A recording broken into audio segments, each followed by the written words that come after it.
श्रीराम जय राम जय जय Ram. Hi hello नमस्कार, मी कोमल आणि स्वागत आहे तुमचं नाशिककर कोमल या मराठमोळ्या यूट्यूब चॅनलवर. चैत्र शुक्ल नवमी म्हणजे प्रभू रामचंद्रांची जन्मतिथी, जिला आपण रामनवमी असं म्हणतो. तर मंडळी, आजच्या व्हिडिओमध्ये मी तुम्हाला रामनवमीच्या दिवशी कोणते उपाय करायचे, त्याचबरोबर प्रत्येक आईने आपल्या मुलाच्या मनगटावर एक रामधागा बांधायचा आहे. तर तो रामधागा म्हणजे काय, तो कसा बांधायचा, कधी बांधायचा, याबद्दलची सविस्तर माहिती सांगणार आहे.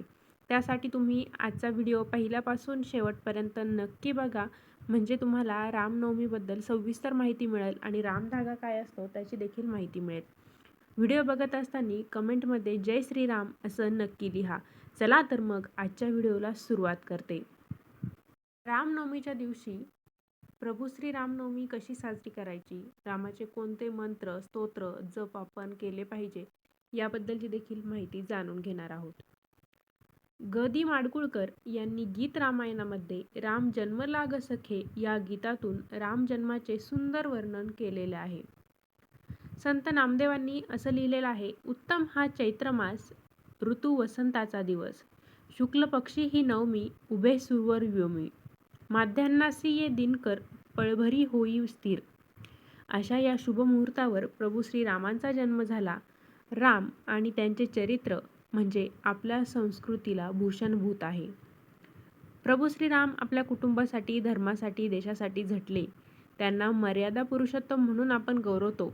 आजही त्यांचे गुणगान सर्वत्र भक्तिभावाने केली जातात. राजा दशरथाला संतती नव्हती. पुत्र कामेष्टी यज्ञानंतर त्याला राम, लक्ष्मण, भरत, शत्रुघ्न हे 4 पुत्र झाले. प्रभू श्रीराम हे सगळ्यात मोठे. त्यांच्या या तिन्ही भावंडांनी वडिलकीचा मान राखून त्याच्या आज्ञेत राहणे पसंत केले. रामाच्या चरित्राला जी उज्ज्वलता प्राप्त होते, ती तो आणि त्याचे कुटुंब यांनी परस्परांना जे सहकार्य दिले, परस्परांचं मान आणि स्थान वाढवण्यासाठी जो काही त्याग केला, कष्ट उपसले, याची कहाणी ती आहे. प्रभू श्री रामचंद्रांचा आदर्श आपल्या देशाने आणि संस्कृतीने आजही बाळगला आहे. दास म्हणे रघुनाथाचा गुण घ्यावा, अशा शब्दात समर्थ रामदास स्वामींनी गुणाढ्य रामचंद्राचा यथोचित गौरव देखील केलेला आहे.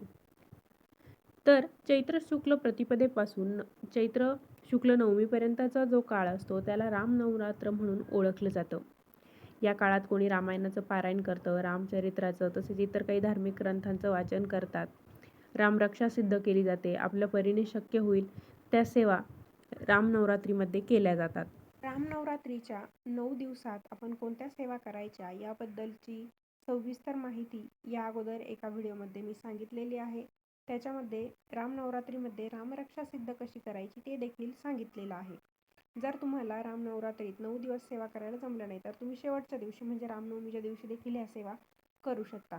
आता रामनवमीची जी सकाळची सुरुवात आहे ती ब्रह्ममुहूर्तावर उठून आपण करायची. पहाटे उठून स्नान करायचं, घराची स्वच्छता करून घ्यायची आहे, मुख्य दरवाजाची स्वच्छता करायची आहे, अंघोळ करायची आणि त्यानंतर सूर्यदेवाला आपण अर्घ्य अर्पण करायचं आहे. आपल्या देवघरात आपण दररोजप्रमाणे देवपूजा करून घ्यायची आहे. प्रभू श्रीरामांचा जर आपल्या घरामध्ये फोटो असेल तर आपण राम दरबाराची पूजा करायची आहे. मूर्ती असेल तर तिची पूजा करायची आहे.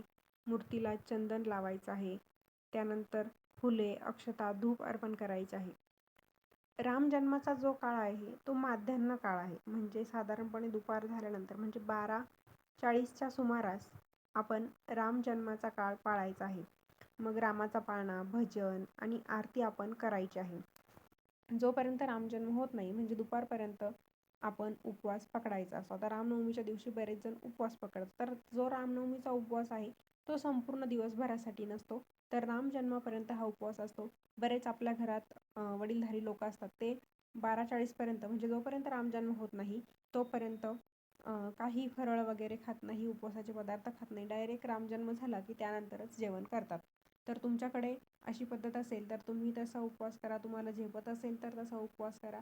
रामजन्म झाला की त्यानंतर गोडाधोडाचा नैवेद्य दाखवला जातो आणि हा उपवास, रामनवमीचा उपवास, तेव्हा सोडला जातो. रामनवमीच्या दिवशी रामजन्म होईपर्यंत आपण श्रीराम जय राम जय जय राम या मंत्राचा जप करायचा आहे. मंत्र जप करणं शक्य नसेल तर तुम्ही रामरक्षा स्तोत्राचं पठण एकदा का होईना या दिवशी म्हणजे रामनवमीच्या दिवशी करायचं आहे.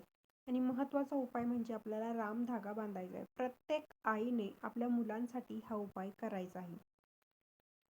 नकारात्मक ऊर्जेपासून संरक्षण करण्यासाठी रामरक्षा म्हणून जो कलावा असतो लाल पिवळ्या रंगाचा धागा, तो आपल्याला सहजरित्या मार्केटमध्ये उपलब्ध होईल. देवपूजेचं साहित्य जिथे मिळतं तिथं तुम्हाला तो लाल पिवळ्या रंगाचा धागा मिळून जाईल.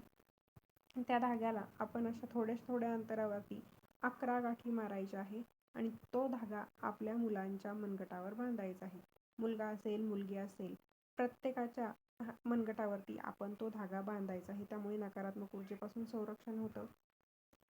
तुम्ही प्रभू श्रीरामांची पूजा करणार असाल सकाळी, तर त्याच वेळेस तुम्ही त्या धाग्याची पूजा करून घ्यायची आहे. आपल्या मुलांना स्वच्छ अंघोळ वगैरे घालून त्यांची देखील तिथे त्यांच्याकडून पूजा करून घ्यायची. प्रभू श्रीरामांची श्रीराम जय राम जय जय राम या मंत्राचा जप करून घ्यायचा किंवा त्यांच्याकडून तुम्ही रामरक्षा स्तोत्र वाचून घ्यायचं आहे. आणि त्यानंतर आपल्या मुलांच्या संरक्षणासाठी त्यांनी चांगला अभ्यास करावा, अभ्यासात प्रगती व्हावी यासाठी प्रत्येक आईने बाकी काही नाही केलं तरी चालेल, फक्त आपल्या मुलांच्या मनगटावरती हा रामधागा बांधायचा आहे. आता रामधागा काय आहे ते तुम्हाला समजलं असेल. फक्त मुलांच्याच नाही तर ते आई स्वतःच्या मनगटावरती बांधू शकेल. घरातील प्रत्येक सदस्याच्या मनगटावरती तुम्ही हा रामधागा रामनवमीच्या दिवशी बांधू शकता. आता नैवेद्याच्या दिवशी म्हणजे रामनवमीला नैवेद्य आपण काय बनवायचा? रामाला पानक म्हणजे साखरेचं पाणी आणि काकडीची कोशिंबीर आणि फळांचा नैवेद्य आपण दाखवायचा असतो. या दिवशी गरिबांना, गरजू व्यक्तींना आपण दान करायचं आहे. रामनवमीच्या दिवशी फक्त प्रभू श्रीरामांचीच पूजा करायची नाही, तर हनुमानजींची देखील आपण रामनवमीच्या दिवशी विधिवत पूजा करायची आहे. मग तुम्ही हनुमानजींच्या मंदिरात जाऊन त्यांची पूजा केली तरीही चालेल. तुमच्या घरात जर प्रभू श्रीरामांचा फोटो नसेल तर तुम्ही मंदिरात जाऊन प्रभू श्रीरामांची पूजा करू शकता. शेजारी किंवा आसपास एखाद्या गावात रामाचं मंदिर असतं किंवा प्रत्येक गावामध्ये देखील मंदिर आजकाल झालेली आहेत. त्यामुळे तुम्ही मंदिरात जाऊन प्रभू श्रीरामांची विधिवत पूजा करू शकता. रामनवमीच्या दिवशी मांसाहार, मद्यपान, तामसिक अन्न या गोष्टींपासून दूर राहायचं आहे. रामनवमीच्या दिवशी रामचरित्राचं किंवा धार्मिक ग्रंथांचं वाचन तुम्ही करू शकता. चैत्र शुक्ल नवमीच्या दिवशी रामाचा माध्यान्ही म्हणजे दुपारी जन्म झाला असल्यामुळे गावोगावी राम मंदिरात त्यांचा जन्मोत्सव मोठ्या थाटामाटात साजरा केला जातो. प्रभू श्रीरामांना पाळण्यात घालून दशरथनंदना, कुलभूषणा, बाळा जोजोरे यांच्यासारखी पाळण्याची गाणी देखील म्हटली जातात.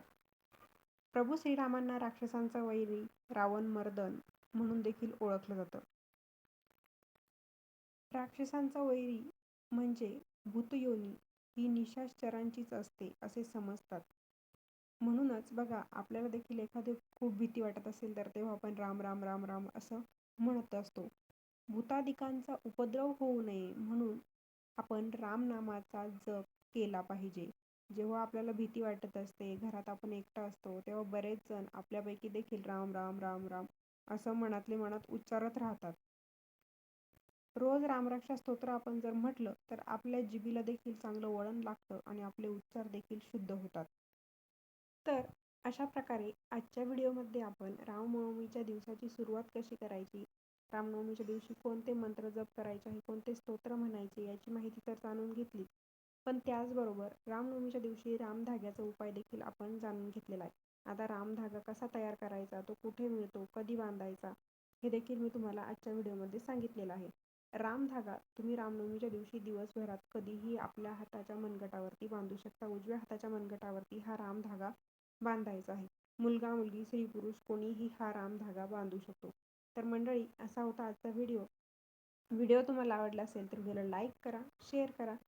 अजून आपल्या चॅनलला सबस्क्राईब केलेलं नसेल तर धार्मिक, आध्यात्मिक तसेच सणावारांचे व्हिडिओ बघण्यासाठी आजच आपल्या नाशिककर कोमल या मराठमोळ्या यूट्यूब चॅनलला सबस्क्राईब करायला विसरू नका.